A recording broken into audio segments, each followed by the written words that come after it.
Welcome back to the DIY Del Sol restoration project brought to you by Resin Auto Co. The Del Sol is my first ever project car, and it has taught me a lot to say the least. I had never worked on a car to this degree before, and I had never painted a car before either. So I decided to start with the most DIY method that there is, rattle cans. Now, I'll preface by saying that I did eventually paint this car the right way with a professional turbine setup, and it came out great, but that will be for a future episode.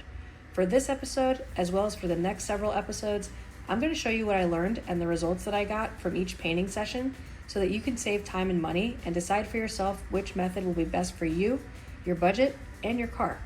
And yes, it took me a few times to get it right, but with eventually getting these results, it was all worth it. We're going to start with the front bumper for this episode because it was the most challenging piece since it was a two-tone color paint job.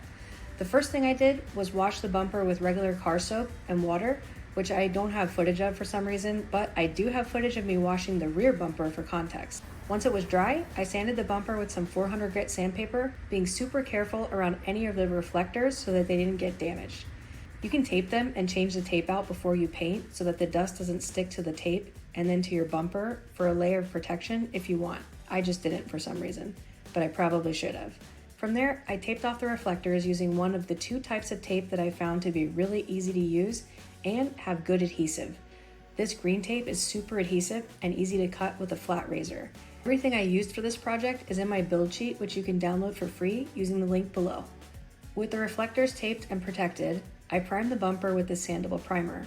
It's not the best coverage for large areas, to be honest, but it got the job done. Once the primer dried, I resanded it and I noticed a bunch of chips and nicks in the bumper. To repair those spots, I used some 3M glazing putty and filled in the imperfections as best I could.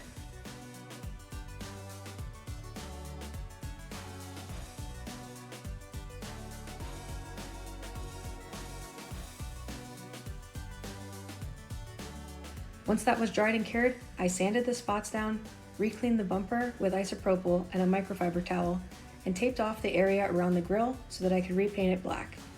Once the paint was fully dry and cured, I taped the grille off in order to protect it. I figured out a much easier way to do this later on, but I was learning a lot right about now while I was taping every little area off. It's much easier to use the thick blue painter's tape and cover the entire area with a few strips rather than whatever I was doing here. But I was learning, so it is what it is. Everyone's got to start somewhere, right?